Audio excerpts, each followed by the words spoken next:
अस्सलाम वालेकुम नाज़रीन, प्रोग्राम अॼु जी ॻाल्हि में मां आहियां मुंहिंजी मेज़बान सबीन मेमण।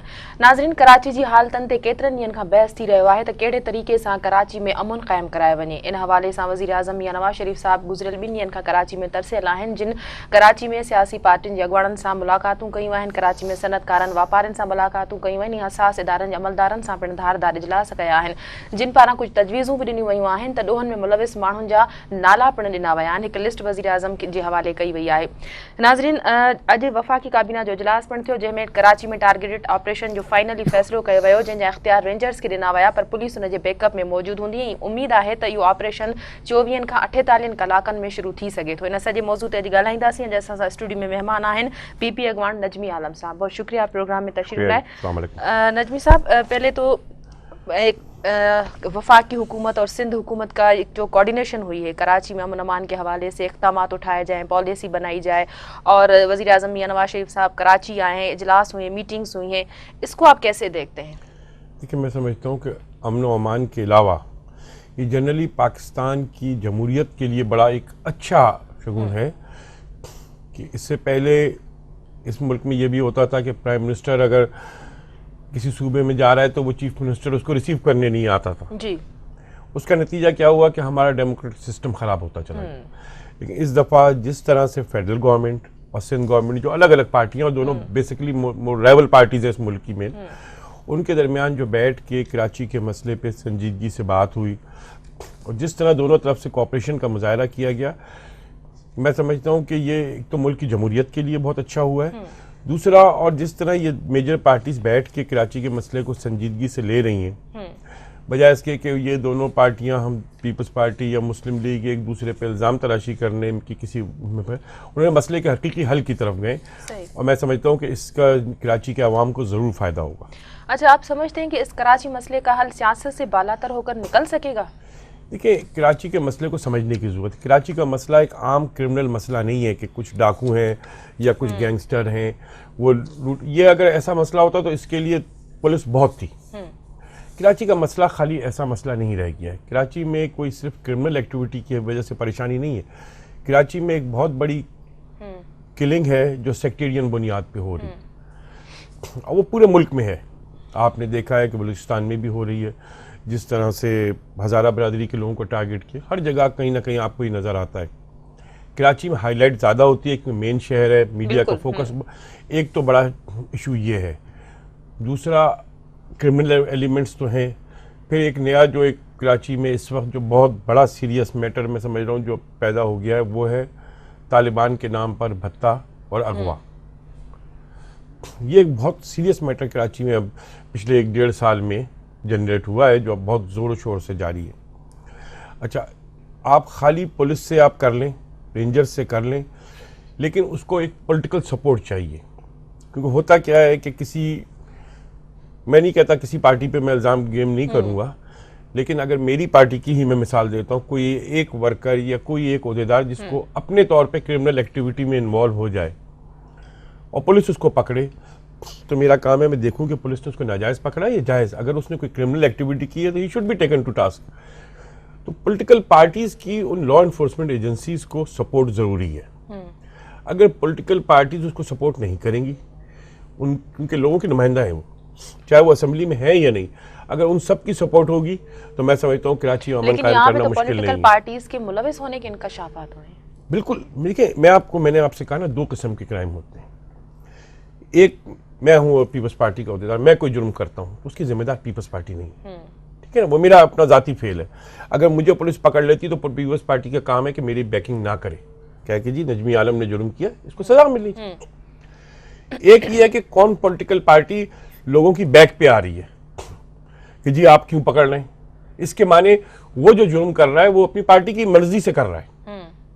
ये बड़े फर्क है कि कोई इंडिविजुअली कर रहा है, कोई पार्टी की। ये दोनों तरह की बातें सामने आई ना। 2 साल पहले सुप्रीम कोर्ट ने पार्टीज में हथियारबंद विंग्स होने का जो कहा था कि उनको खत्म किया जाए, लेकिन मैं वही बात कर रहा था कि आपको ये देखना होगा। मैं बिल्कुल एक्सेप्ट करता हूँ कि हर पार्टी में ऐसे लोग हैं जिनके पास असला है, और वो उसका गलत इस्तेमाल, असला होना बुरी बात नहीं है, असले का गलत इस्तेमाल बात है। अब उसमें यह है कि कौन पार्टी अपने उन लोगों की बैकिंग कर रही है, ये कौन पार्टी का, अगर मेरी पार्टी का कोई पकड़ा जाता है और अगर उसने कोई इंडिविजुअल क्राइम किया है, कोई भत्ता लिया है, कोई अगवा किया है, कुछ भी किया है और पुलिस उसको गिरफ्तार कर लेती है और पीपल्स पार्टी उसकी बैक पे नहीं आती, उसको छुड़ाने की कोशिश नहीं करती, तो फिर वो इल्ज़ाम पीपल्स पार्टी पे नहीं लगना चाहिए, उस शख्स पे लगना चाहिए। इतनी बड़ी पार्टी है, उसमें हर किस्म के अच्छे बुरे लोग होंगे। लेकिन अगर कोई क्रिमिनल पकड़ा जाता है और कोई पार्टी है उसके लिए वकील भी देती है, उसके लिए स्टेटमेंट भी देती है और उसको क्लेम भी करती है, हाँ जी इसके साथ नाजायज़ हो रहा है, हमारे आदमी को क्यों पकड़ा, तो इसके माने वो जो जुर्म कर रहा था वो अपनी पार्टी की मर्जी से कर रहा था। ये बड़ा फर्क है। अच्छा, कराची में पिछले 5 सालों से, उससे पहले भी या अब तक जो भी वारदातें होती रही, उन सबके पीछे एक नामालूम का जो है वो लफ्ज़ था, नामालूम अफराद की तरफ से किए गए। आप समझते हैं कि बहुत सारे मामला सुप्रीम कोर्ट में जो केस की समाअत हुई है कराची रजिस्ट्री में, और उसके अलावा जो हसास इदारों के अहलकारों ने जो नाम दिए हैं, ताजरों ने, सनतकारों ने जो नाम दिए हैं, एक बड़ी लिस्ट दी गई है, सियासी पार्टियों के नामों के साथ वो लिस्ट आगे गई है कि फलां फलां पार्टी जो है वो मुलविस रही है, उनके नाम से हमसे जो है ये सारे भत्ते वसूल किए जाते हैं। तो आप समझते हैं कि काफ़ी सारे मामला तब क्लियर हो चुके हैं, सिर्फ गिरफ्त रखना बाकी है? देखिए, उसमें मैं आपको बताऊं कि जैसे सुप्रीम कोर्ट ने कहा, मैंने फिर कह रहा हूं कि यहाँ आपको ये ऑर्गेनाइजेशनल क्राइम और इंडिविजुअल क्राइम में फ़र्क करना पड़ेगा। अच्छा हाँ, नामालूम FIR बहुत हैं कराची में, हमारे अपने 550-600 वर्कर मर्डर हुए हैं इस 5 साल में, उनमें से बेशतर की FIR नामालूम ही है। हाँ, उसमें एक तो वजह जब तक आपको एग्जैक्ट क्लियर ना हो कि भाई कौन मार गया, टारगेट किलिंग में कोई बता के तो नहीं करता, टारगेट कहीं से करके निकल गया, अब आपने नहीं देखा किसको, और शहर में लोग डरे हुए भी हैं, नाम लेते हुए डरते हैं। अब देखें ना, मतलब वो कोई भी हो, वली बाबर एक जर्नलिस्ट शहीद किया गया, उसके जितने विटनेस थे वो मार दिए गए। लेकिन मुझे दुख तो ये है कि जिस मीडिया हमारा इतना शोर करता है, हर बात को बहुत बड़ा चढ़ा के पेश करता है, लेकिन मीडिया अपने आदमी के कातलों का नाम लेते हुए डर रहा था। मीडिया को कम से कम वहां तो कहना चाहिए था, मीडिया को पता था, मीडिया ने उनका अपना चैनल, जिस चैनल से थे, उन्होंने भी कहा हम नाम नहीं दे सकते। ये है कि मीडिया, लोगों में एक डर, एक खौफ हो गया है कि जिसका हम जब नाम देंगे तो हमें भी मारा जाएगा। तो आप समझते हैं कि खौफ, ये कैफियत अब खत्म होगी, होने वाली है? मेरी ख्वाहिश है कि अल्लाह, मैं भी इस शहर में रहता हूँ, मेरी फैमिली भी इस शहर में रहती है, मैं अपनी फैमिली को एक अच्छे माहौल में रखना चाहता हूँ। मैं बिल्कुल चाहूँगा कि यह हो और एक सख्त किस्म का ऑपरेशन किया जाए, और एक बात को जहन में रखा जाए, कराची को दूसरे मुल्क से ना मिलाया जाए, दूसरे मुल्क के हिस्सों से, कि अगर कराची में कुछ हो रहा है तो जी वहाँ पर भी हो रहा है, तो कुछ नहीं। बात सियासी पार्टियों की तरफ से इस तरह के बयान आता है कि अगर यहाँ ऑपरेशन है तो फला जगह होना चाहिए, अगर यहाँ फौज आप बुलाएंगे तो वहाँ फौज होना चाहिए। तो क्या कराची की सूरत हाल आप नहीं समझते कि हम फौज के हम कभी भी हक में नहीं है, क्योंकि देखें जब ये ऑपरेशन होते हैं ना, तो इसमें बड़े ऑपरेशंस में गलतियां भी होती हैं, उसमें बाज़ औक़ात बेगुनाह लोग भी टारगेटेड हो जाते हैं, गोली चल रही है, कुछ हो जाते हैं। अब फौज हमारा इतना सेंसिटिव इदारा है, हम ज़रा सी कोई, जैसे अभी एक वहाँ पे क्लिफ्टन में एक पार्क में रेंजर्स एहलकार ने एक लड़के को गोली मार दी थी। हमने उसको पूरे को रेंजर्स के खिलाफ पोर्ट्रेट कर दिया, रेंजर्स ने तो नहीं किया, उस एक आदमी का फेल था, या अभी किसी पुलिस वाले ने कोई गलत मार दिया। हम क्या करते हैं, उस पूरे डिपार्टमेंट को, उस पूरे इदारे को टारगेट कर लेते हैं। अब अगर आप फौज जैसा इंपॉर्टेंट इदारा अगर वो टारगेट होता है तो वो हमारे मुल्क के लिए बहुत नुकसानदेह है। और मैं फिर भी समझता हूँ फौज को क्यों बार बार जोर दिया जा रहा है। इससे पहले जिस पार्टी ने फौज के लिए कहा है, हमारी पार्टी से भागे हुए शख्स जब उनके MNA उन्होंने बयान दिया था, तो जिस पार्टी में आ जाए वो बड़ा अपोज कर रही थी उस वक्त फौज को। क्या हम पाकिस्तानी फौज को कराची की गलियों में लाकर आवाम से उनको भिड़ाकर किसी और मकसद को हासिल करना चाहते हैं? क्या हम कराची और कश्मीर को एक बनाना चाहते हैं इंटरनेशनल मीडिया में? ये भी हमें देखना होगा। अच्छा, सिंध हुकूमत अगर दहशतगर्दों के खिलाफ कोई कार्रवाई करती, कोई मुस्बत पॉलिसी सामने आती, कोई रिजल्ट सामने आता, तो आज वफाकी हुकूमत मदाखलत ना करती। लेकिन अब जो है वफाकी हुकूमत ने मदाखलत की है, लेकिन ये जो ऑपरेशन की कमांड होगी मुकम्मल सिंध हुकूमत के पास होगी, CM साहब इसको लुक आफ्टर करेंगे। लेकिन आप समझते हैं कि बगैर किसी सियासी फ़र्क के कार्रवाई कर सकेगी सिंध हुकूमत? बिल्कुल कर सकेगी, इसमें कोई वो नहीं है। मैंने फिर आपसे कहा कि पीपल्स पार्टी अपने हर वर्कर को कराची में पेश करने को तैयार है, जो पीपल्स पार्टी का, कि जो लॉ इन्फोर्समेंट ऑन फ्लोर कह रहा हूं, पूरा शहर सुन रहा है, कि पीपल्स पार्टी से ताल्लुक रखने वाला कोई भी आदमी किसी क्रिमिनल एक्टिविटी में पकड़ा जाएगा, पाकिस्तान पीपल्स पार्टी उसको बैकअप नहीं करेगी। लेकिन आप पीपल्स पार्टी की तरफ से अगर बात हम दूसरी जमातों के हवाले से आप क्या कहेंगे? वो तो उनको ऑपरेशन तो सारा सिंध उनको गवर्नमेंट के नहीं, मैं तो अपनी पार्टी के लिए कह सकता हूँ, उनको भी ये करना चाहिए। अगर वो कराची शहर से सिंसियर हैं, कराची के अवाम से सिंसियर हैं, और अगर उनको कराची के मैंडेट का दावा है और कराची के अवाम से हमदर्दी है, तो फिर उनको, अगर उनका कोई आदमी इसमें इन्वॉल्व है तो उनको इसको बैकअप नहीं करना ये तो मेरा ये मकसद ये था सवाल करने का कि क्या सिंध हुकूमत उनके खिलाफ भी कार्रवाई करेगी जो दूसरी जमातों के कारकुनान हैं, जिनके नाम आए हैं, जो मुलविस पाए गए हैं? जो भी क्राइम में मुलविस पाया गया, ये बिल्कुल तय हुआ है। हमें भी सिंध, हमारी पार्टी ने बिल्कुल क्लियर कह दिया गया है कि अगर कोई भी आदमी आपका भी कराची में किसी एक्टिविटी में होगा तो उसको नहीं छोड़ा जाएगा। ये बिल्कुल हमें पार्टी इंस्ट्रक्शन भी आ गई है कि उनको नहीं छोड़ा जाएगा। अच्छा, पुलिस और रेंजर्स की तरफ से ये बातें सामने आई हैं कि हमें जो है वो इख्तियारात नहीं थे, हमें पावर्स दिए जाए, हमें वसाइल, हमारे पास वसाइल की कमी थी। क्या वाकई ऐसा था? क्योंकि रेंजर्स तो सूबे में जो है पिछले 20 सालों से तैनात है, लेकिन कोई ऐसा खातिर ख्वाह नतीजा सामने नहीं आ सका। वजह क्या, वाकई इख्तियारात है या सियासी मुदाखलत भी कोई वजह? देखिए मेरी बात सुनिए, जहाँ तक वसाइल की कमी, हर डिपार्टमेंट ये दावा कहता है कि हमें वसाइल की कमी है, और हमने जब से पिछले 5 साल में पुलिस की नफरी में बहुत बड़ा इजाफा किया, पुलिस की नफरी में बहुत बड़ा इजाफा किया, और इनको उससे किया। रेंजर्स के ऊपर एक बहुत बड़ा अमाउंट हर साल खर्च होता है जो उनके पास है। और आपको बताऊं, ये कुछ साल पहले, 1.5 साल पहले 3 हुकूमती पार्टियां थी, ANP, MQM और पीपल्स पार्टी। गवर्नर हाउस के इजलास में हम तीनों ने लिखकर, गवर्नर साहब और CM साहब थे, पूरी लॉ इन्फोर्समेंट एजेंसी थी, DG रेंजर्स थे, IG थे, लिख के दिया कि आप कार्रवाई करें। हम तीनों आपको ये कहते हैं कि आप कार्रवाई करें, हम इसमें मुदाखलत नहीं करेंगे। और जहाँ तक बात है, पुलिस तो शायद ये कह दे कि हम पे कोई दबाव था, रेंजर्स ये बात नहीं कह सकती। रेंजर्स किसी CM रेंजर्स को कोई नहीं दबा सकता, ये उनका अपना फेल है कि वो कितना उसको कामयाबी से करते हैं। मतलब उन्होंने खुद ऐसे मतलब काम नहीं किया, या इख्तियारात होने के बावजूद आप ये कहना चाह रहे हैं? क्योंकि अब तो वही रोना रो रहे हैं कि सियासी मुदाखलत थी, हमें पावर्स नहीं थे, हमारे पास इख्तियारात नहीं थे, या हम किसी को बंदे को पकड़ते तो किसी का फोन आ जाता, छुड़ा के ले जाते। रेंजर्स से कोई नहीं छुड़ा सकता। मैं पुलिस की हद तक तो मैं कह सकता हूँ कि पुलिस के ऊपर शायद मैं किसी पुलिस वाले को कह दूं कि यार छोड़ दो, लेकिन रेंजर्स किसी की नहीं सुनती। रेंजर्स किसी की मुदाखलत बर्दाश्त नहीं करती, ना रेंजर्स CM की, ना किसी के कहने पे किसी को छोड़ती है। लेकिन रेंजर्स का काम सिर्फ पकड़ना था। अब दहशतगर्दी के कानून में जो है वो तरमीम करके इनको मजीद इख्तियारात देने का फैसला भी किया गया है। अब रेंजर्स ने शायद कहा है कि हमें FIR काटने का भी इख्तियार दिया जाए। ठीक है, दे दें, मतलब वो भी उस मुल्क की एजेंसी है, लेकिन ये था कि पहले पुलिस काट रही थी एक FIR। और अच्छा, फिर होता क्या है कि रेंजर्स इतनी बेहतर इन्वेस्टिगेशन एजेंसी नहीं है, समझता हूँ मैं। आपकी जब JIT बनती है, जिसमें पुलिस भी होती है, जिसमें रेंजर्स का नुमाइंदा भी होता है, जो मेन, हर आदमी की JIT नहीं होती, आम मुलजिमों की नहीं, जो खास पकड़े जाते हैं, जो नामची मुलजिमान पकड़े जाते हैं, जिन पर बहुत ज़्यादा केसेस होते हैं, उनकी JIT होती है। उसमें ISI भी होती है, उसमें MI भी होती है, उसमें IB भी होती है, उसमें पुलिस का भी नुमाइंदा होता है, रेंजर्स का भी होता है। जितनी लॉ इन्फोर्समेंट एजेंसीज हैं, सबके नुमाइंदे उसमें बैठते हैं, और उस मुलजिम से वो JIT की इन्वेस्टिगेशन और उनकी जो मुश्तरका रिपोर्ट होती है, उसकी बुनियाद पर उस पर केस बनता है। तो जितने बड़े मुलजिमान जिनकी JIT बन करके केस बना है, उसमें रेंजर्स और सारी एजेंसीज इन्वॉल्व हैं।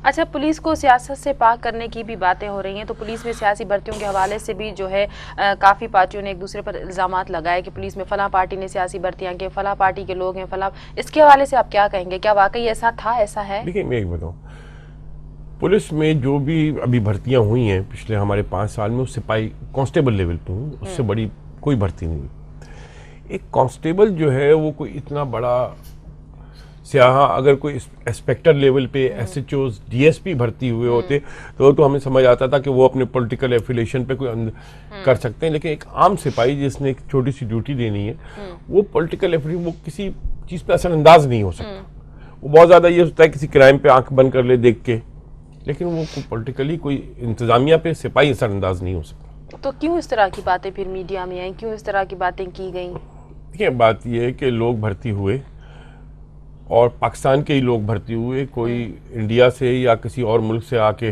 भर्ती नहीं हुए। इसी शहर में रहने वाले और हर जबान बोलने वाले लोग पुलिस में भर्ती हुए। और ये हो सकता है कि फौज में भी ऐसे लोग हैं जो पॉलिटिकली, शायद वो फौज के अफसरान हैं, ऑन ड्यूटी हैं, लेकिन पॉलिटिकली किसी पार्टी से उनका दिमाग मिलता होगा। आप उनको ये कह दें कि उनको फौज से निकाल दो, तो ऐसा नहीं होता। आम लोग भर्ती हुए हैं शहर में, और 2-3 लोगों को तो मैं जानता हूँ जो बेचारे पुलिस में भर्ती हुए, पिछले 2 साल में कहीं ना कहीं इनकाउंटर में शहादत भी उन्होंने पाई। अगर वो पॉलिटिकल बुनियाद पे हुए होते तो फिर इस तरह क्रिमिनल्स के खिलाफ एक्टिविटी में नहीं जाते। प्रोग्राम का सिलसिला जारी है, ब्रेक का टाइम हुआ है नाज़रीन, वक्त हुआ है ब्रेक जो वठूंगा ब्रेक।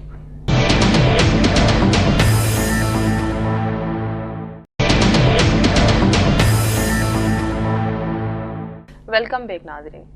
अच्छा नजमी साहब, रेंजर्स को फुल इख्तियारात देने से आप समझते हैं कि कोई पॉजिटिव रिजल्ट सामने आएगा, कुछ इस तरह की कार्रवाइयाँ वाकई हो सकेंगी?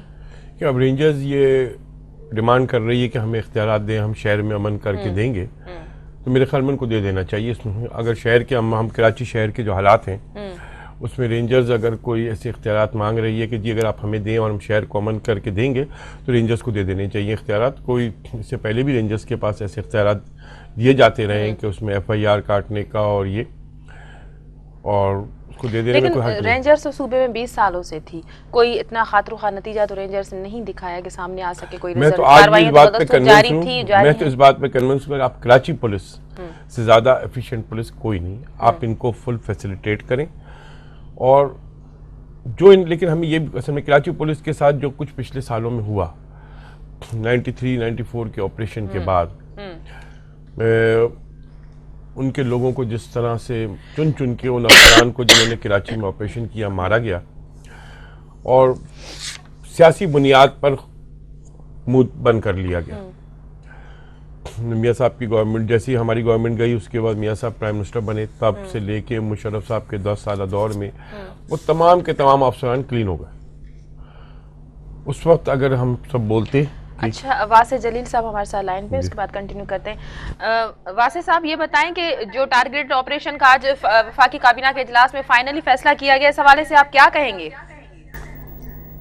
देखिए, हम ये समझते हैं कि NPM ने ज्यादातर जो मुतालबा किया था, और NPM ने ही इस इशू को, जो कराची में जो लॉ एंड ऑर्डर के हवाले से सूरत हाल थी, तो कराची में क़याम अमन, दहशतगर्दियों की सरगोबी और दस्ता माशरे की बेस्तनी के लिए तमाम तक जो भी इस्लाम जो कानूनी और आईनी हवाले से उठाई जाएंगी, उसकी मुत्तहिदा कौमी मूवमेंट एक हिमायत करती है। मुत्तहिदा कौमी मूवमेंट जो मुजर्रदा जितने भी टारगेटेड एक्शन है, उसमें यकीनन हम ये चाहेंगे कि उसमें शफाफियत होनी चाहिए, गैर जानिबदारी का जो भरपूर अंदाज में जो है वो मुजाहरा होना चाहिए, ताकि कानून की हुक्मरानी की और क़याम अमन के लिए जितनी भी मैं समझता हूँ 2 दिनों के अंदर जो एफर्ट्स हुई हैं, उन एफर्ट्स का जो है वो प्रैक्टिकल एक्शन की जो है वो नजर आने चाहिए, ताकि कराची में अमन जो है वो उस अंदाजे मालूम है जो कराची में हमेशा से रहा करता था। कराची में आज कई साल पहले भी जिस तरह से मानती देखते थे कराची में जो आज लॉलेस रहता है, तो कम अज कम वो उस तरह की सूरत नहीं होगी। और ये जो टारगेटेड एक्शन है, इसमें कम अज कम बेगुनाह अफराद के खिलाफ जो है वो इस तरह के इक़दाम जो है वो नहीं होने चाहिए, बिला जवाब गिरफ्तारी नहीं चाहिए, ताकि इस ऑपरेशन की जो है शुरू में भी कहा है कि शफाफियत जो बरकरार है और जो है वो कानून की हुक्मरानी जो है उसकी बालादस्ती जो है वो जरूर हो। आने वाला वक्त हम समझते हैं जिसके लिए भी प्रैक्टिकल एफर्ट हुई हैं, दी गई हैं, जो भी अपने विवरण है, जब तक चीज़ों के जरिए हम तक भी पहुँचे हैं, उसमें अल्लाह ताला जो है मुताबिक देखती है, तो आने वाला वक्त जो है वो हमारे सूबे के लिए, इस शहर के लिए जो है वो कारगर जो है साबित है। बहुत शुक्रिया आपका। अच्छा, पैरोल पे आज़ाद होने वाले मुजरमान के हवाले से भी कहा गया कि जो पैरोल पे आज़ाद हुए वो भी जो है वो कार्रवाई में मुलविस रहे। इस हवाले से आप क्या कहेंगे? जो अदालतों से ज़मानतों पे आज़ाद, पुलिस कहती है हम तो पकड़ते हैं, अदालतें ज़मानतों पे आज़ाद कर देती हैं, क्या उनके खिलाफ कोई वाज़ेह मजबूत केस नहीं बनता, तफ्तीश नहीं होती? लेकिन 2 चीज़ें, एक तो वो लोग थे जो जिनको पैरोल पे रहा किया गया कराची की जेलों से, और वो डिसअपीयर हो गए, बिल्कुल उनका ट्रेस होना चाहिए। और जिसने भी, देखिए जब कोई आदमी पैरोल पे रहा होता है तो कोई ना कोई उसका गारंटर बनता है। अगर वो पैरोल का वाला आदमी नहीं है तो जो गारंटर बने उनको अरेस्ट होना चाहिए, और उन तमाम लोगों को प्रोड्यूस होना चाहिए, ये इनका टारगेट होना चाहिए लॉ एनफोर्समेंट एजेंसीज का, कि जो पैरोल पे रहा हुए। जहाँ तक अदालतों से छुटने का है, हाँ लोग छूट जाते हैं, मतलब आप अदालत को नहीं कह सकते कि आपने क्यों छोड़ा। कराची में प्रॉब्लम ही यही आ रही है कि विटनेस नहीं हो। हमारा जुडिशल सिस्टम इस किस्म का है कि हमें उसको भी सही करने की ज़रूरत है। कि क्या हम किस तरह से कन्विक्शन रेट बढ़ाएं, किस तरह से हम उसको साबित करें, इसके ऊपर वर्किंग की ज़रूरत है कि जुडिशल सिस्टम को हम अच्छा किया जाए। क्योंकि हम वही, मेरे ख्याल में बहुत सालों साल पुराने वही सिस्टम पे कि जी गवाह देखा नहीं तो हुआ नहीं, जो कोई सर्कमस्टेंशियल एविडेंस भी होते हैं, कोई ऐसा भी होता है। और थोड़ा सा हमारे यहाँ मेरे ख्याल इदारों की क्रेडिबिलिटी का भी मसला है। जिस तरह हमारे यहाँ हर इदारे, लोगों की, सरकारी इदारों की क्रेडिबिलिटी का एक मसला है जो नहीं है। इसलिए अगर लोग सोचते हैं कि शायद इन्होंने झूठा केस बना दिया है, इन्होंने गलत केस बना दिया है, अगर इन्हीं इदारों की क्रेडिबिलिटी अपनी अच्छी हो तो लोग उनको झूठा केस, अगर कोई बरी भी हो जाए, लोग ये नहीं कहेंगे कि इन्होंने झूठा केस, ठीक है एविडेंस कम थे, लेकिन पुलिस को अपनी इन्वेस्टिगेशन ज़्यादा बेहतर तौर पर बढ़ानी चाहिए। और उसमें जो हमारी JIT की रिपोर्ट्स हैं, उसमें बहुत सारी एजेंसीज इन्वॉल्व होती हैं। ये JIT की रिपोर्ट को मैं समझता हूँ कि कोर्ट को अहमियत देनी चाहिए, क्योंकि उसमें ये हो सकता है कि मैं हूँ पुलिस का ऑफिसर, मैंने बेईमानी कर ली, वहाँ पूरे पाकिस्तान की एजेंसीज बैठ के कर रही हैं। तो कोर्ट को हमारी जो JIT की रिपोर्ट होती है उसके ऊपर ज़रूर उसको सीरियसली लेना चाहिए। ठीक है, किसी पर नहीं मिला है वो इतने ऐसे एविडेंस, लेकिन JIT में जब आपके सारे मुल्क के तफ्तीशी इदारे बैठे हैं तो उसकी रिपोर्ट को कोर्ट को अहमियत देनी चाहिए। अच्छा, सिंध के CM साहब जो है पहले रोना रो रहे थे कि DG रेंजर्स मेरे कंट्रोल में नहीं है। अब तो काफ़ी सारे इख्तियारात जो है वफाकी हुकूमत की तरफ से उनको दिए गए हैं, वफाकी एजेंसीज भी जो है वो CM साहब के कंट्रोल में होंगी, तो इस पर आप क्या कहेंगे? देखिए, ये बड़ा अच्छा होगा। मैं आपको बताऊं, जब पिछले दौर में 92-93 में ऑपरेशन हुआ तो उसमें ये किया गया कि सबको एक उसमें जमा किया गया, सारी एजेंसीज को बोल दिया कि आप इसके IB की एक एजेंसी के थ्रू सारा ये काम हुआ। इंटेलिजेंस शेयरिंग IB करती थी। अगर सारी एजेंसीज एक कमांड में हो, हमारे यहाँ ये प्रॉब्लम है कि हर एजेंसी अपने तौर पे कुछ कर रही होती है तो वो आपस में भी क्लैश कर जाती हैं। अगर CM के अंडर में ये सब होंगी और ये सब मिल के हम करेंगे तो इंशाल्लाह कराची में उसका रिजल्ट आएगा। अच्छा, सुप्रीम कोर्ट के फैसलों के हवाले से अमल दरामद पे बात हुई है कि हम सुप्रीम कोर्ट के फैसलों पे अमल दरामद कराएंगे, तो आप समझते हैं कि अब सुप्रीम कोर्ट ने जितने भी हुक्म दिए थे दहशतगर्द कार्रवाइयों के हवाले से, उस पर भी अमल होगा? ठीक है, सुप्रीम कोर्ट के जो हुक्म थे, एक तो था कि आउट ऑफ टर्न तरक्की, वो हमने उनको रिवर्ट कर दिया। लेकिन मैं समझता हूँ वो एक कराची पुलिस के साथ ज्यादती हुई है।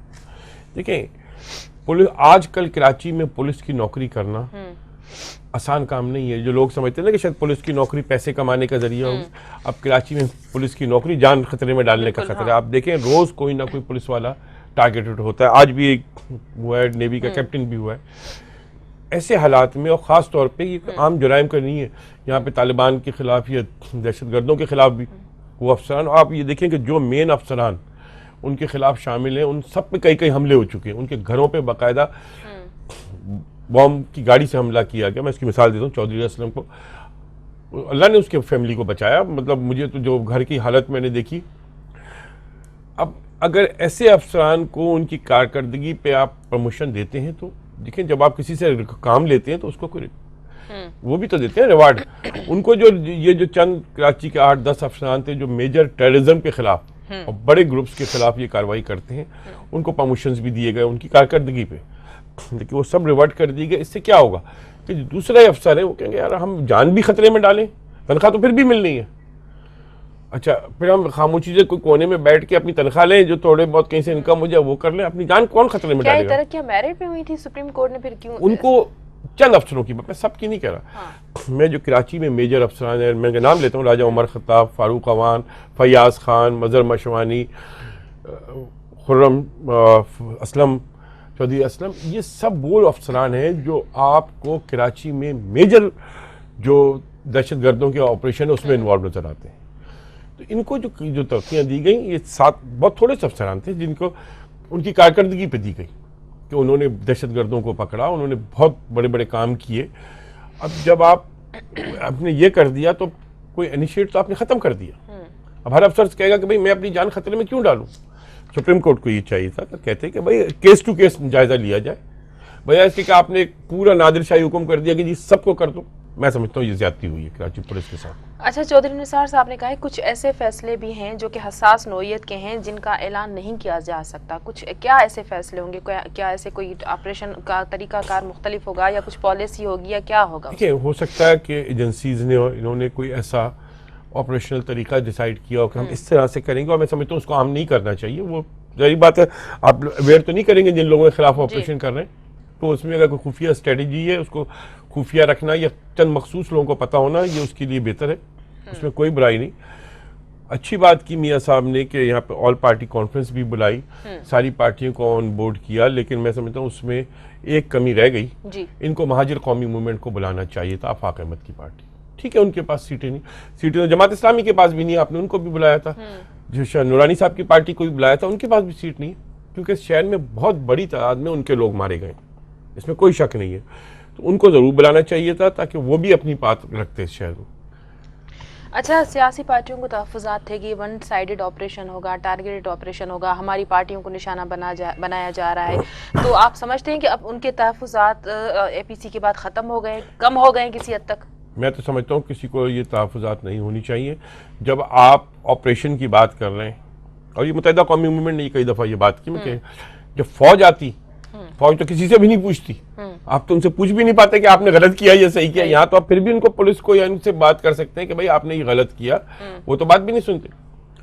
अब हमें ये पहले से ही एजेंसियों को या लॉ इन्फोर्समेंट एजेंसीज को जो कि ये काम करेंगी, उनको डिस्प्यूटेड नहीं करना चाहिए ये बात करके, उन सारे अमल को हमें मशकूक नहीं बना देना चाहिए पहले से ही कह के कि जी हमारे खिलाफ होगा तो जी वो तो फिर ज्यादती होगी, दूसरे के खिलाफ होगा तो सही होगा। नहीं, हमें, मैंने आपसे फिर कहा, इस शहर से जिसको भी हमदर्दी है, जिस शहर से हमदर्दी रखता है, उसको इस ऑपरेशन को भरपूर सपोर्ट देनी चाहिए, हर पॉलिटिकल पार्टी को, कि जी ठीक है, हो सकता है कहीं पुलिस गलती कर दे, कहीं रेंजर्स भी गलती कर दे, इतने बड़े ऑपरेशन में इत्माल है कि कोई बेगुनाह पकड़े जाए, कोई बेगुनाह मारा भी जा सकता है, जो नहीं होना चाहिए, लेकिन इतने बड़े शहर में इतनी मखसूस सूरत हाल में कि भाई ये जो है उसमें, तो उसमें हमें उनको सपोर्ट देना चाहिए। छोटी छोटी बातों हमें उनको टारगेट नहीं करना चाहिए। अगर हम उनके खिलाफ टारगेट करके खड़े हो जाएंगे कि जी इसने ये गलत कर दिया, एक छोटी, तो मैं समझता हूँ कि उससे ना उनको नुकसान नहीं पहुंचेगा, हमारे शहर को नुकसान पहुंचेगा। ब्रेक का टाइम है, ब्रेक के बाद कंटिन्यू करते हैं। नाज़रीन, वक्त हुआ ब्रेक जो वठूं था ब्रेक।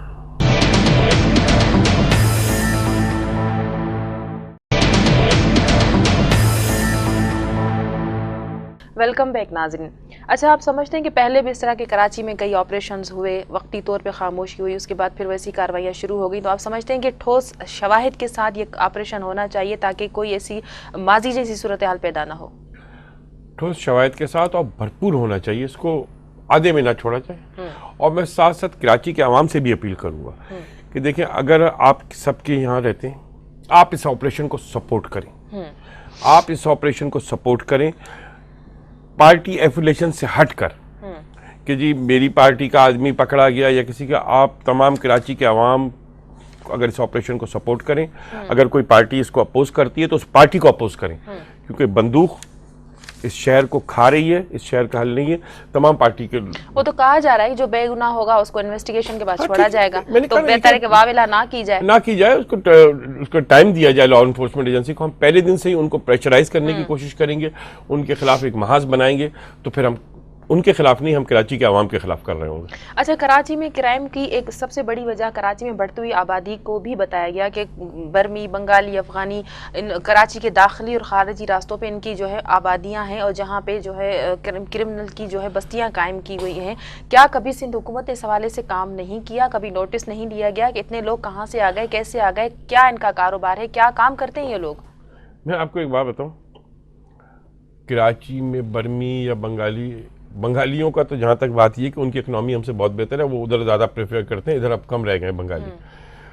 हाँ है, कराची के साथ एक ये हुई है कि बेहिसाब माइग्रेशन ऑफ आबादी यहाँ हुई है, पूरे पाकिस्तान से, बाहर से भी हुई हो, और दुनिया में होता है कि जहाँ पे भी पोर्ट सिटी होगा उधर माइग्रेशन, लेकिन रजिस्ट्रेशन हो, कोई उनका आने जाने का कुछ पता हो, जिसका जो जब दिल चाहे वो आ जाता है, ये तो नहीं। अब अगर पाकिस्तान से आए हुए लोगों को आप यहाँ रजिस्ट्रेशन करना तो नहीं कर सकते, भी बड़ा एक नहीं, अफगानी 20 लाख से ज्यादा अफगानियों का इंकशाफ हुआ है, वो रजिस्टर्ड नहीं है। देखिए, अफगानियों का तो ये हुआ कि जब ज़िया-उल-हक के दौर में जिस तरह से अफगानियों को आपने खुला इस मुल्क में छोड़ दिया, और ये आज हम उसी का भुगत रहे हैं, ज़िया-उल-हक का किया हुआ, कराची क्या पूरा पाकिस्तान, जिस तरह अफगानियों को आपने छोड़ दिया। अफगानी उसके बाद नहीं, अफगानी जो आने थे उस ज़माने में वो आ चुके थे। जब हमारी गवर्नमेंट आई तो जितने अगवानियों ने आना था वो आ चुके थे। आपकी गवर्नमेंट ने कोई भी नहीं आया? नहीं, मैं ये बात कर अगवानियों की बात कर रहा हूँ। मैं अगवानियों की बात कर रहा हूँ पर्टिकुलर। अगवानी जितने आ चुके थे उन्होंने यहाँ पे इन्वेस्टमेंट कर दिया था, उनके कारोबार यहाँ हो गए थे, वो बाकायदा बस्तियों में आबाद हो चुके थे। उस वक्त उनको वो नहीं निकाले जा सकते थे जब लाखों की तादाद में एक जगह आ जाए। अब ये कराची के साथ हुआ है कि बहुत बड़ी तादाद में आबादी का ये शिफ्टिंग हुई है कराची में, और फिर जब आपने यह दहशतगर्दों के खिलाफ वहाँ किया है तो वहाँ से भी लोग निकले। लेकिन आप पीपल्स पार्टी को देखेंगे, स्वात में जब हमने ऑपरेशन किया तो एक बहुत बड़ा माइग्रेशन कराची में हुआ, लेकिन वो तमाम का तमाम वापस स्वात गया। ये पीपल्स पार्टी को क्रेडिट जाता है, उनको पीपल्स पार्टी को एहसास था। अब जो आदमी यहाँ 15-20 साल से 25 साल से रह रहा हो, जिसकी जायदादें हों, जिनकी फैमिलीज यहाँ पे नई नस्ल सेकंड नस्ल हो जाए, उनको निकालना मैं कहता हूँ ज़बानी तौर पे तो आसान होगा। होनी चाहिए, सोर्स ऑफ इनकम का पता लगना चाहिए। नो-गो एरियाज बने हुए हैं, ऐसे लोगों के बहुत सारे इस तरह के इंकशाफ है कि रेंट कार की तरह से ये लोग रेंट किलर्स बने हुए हैं। 5,000 रुपए से स्टार्ट होता है। बिल्कुल आप सही कह रही है, 5-10 हज़ार में किसी का भी कत्ल कर देते हैं ये लोग। मुझे रेट का तो नहीं, मुझे अंदाजा कि इतना बिल्कुल ये रिपोर्ट हुआ है मीडिया में। बिल्कुल होगा, मैं इसको डिनाई नहीं कर रहा, लेकिन ये है कि बिल्कुल इन तमाम बस्तियों पे जो आपके पास और ख़ासतौर पे जो शहर के मुज़ाफ़ात में बस्तियां बन गई हैं उनके ऊपर बिल्कुल वो होना चाहिए। और आप देखें अक्सर ये आप देखते हैं कि ये कुंवारी कॉलोनी के नाम से एक जगह है, गुलशन बुनेर है, यहाँ पर होता रहता है, और इस पर बिल्कुल टारगेट करना चाहिए, इसको बिल्कुल स्क्रूटनाइज करना चाहिए। एक लेकिन सिंध हुकूमत ने भी इस पे कोई काम नहीं किया। कोई पिछले 5 साल गवर्नमेंट थी तो कोई इस पे पॉलिसी या कोई ऐसी हिकमत अमली, कोई इसके खिलाफ एक्शन, कुछ भी ऐसा नहीं किया गया। नहीं, ऐसा नहीं था कि बिल्कुल नहीं किया गया। आप इसे कह सकती हैं कि जो होना जितना होना चाहिए था उतना नहीं हुआ, लेकिन इस पे मुस्तकिल बुनियाद पे यहाँ पर हमने कोशिश की कि जो, और मुस्तकिल बुनियाद पे बहुत ज़्यादा लोग पकड़े भी गए। आप बहुत से लोगों को हमने दहशतगर्दी के इल्ज़ाम में, बॉम्ब ब्लास्ट में, मेरा सिंध हुकूमत ने जितने पकड़े हैं उसके मुकाबले में सिर्फ 10% भी पंजाब में नहीं पकड़े गए। सिंध गवर्नमेंट ने जितने पकड़े गए, लेकिन उसका वो इतना ज़्यादा था क्योंकि कराची जैसे बड़े शहर में आदमी को छुपना बहुत आसान है।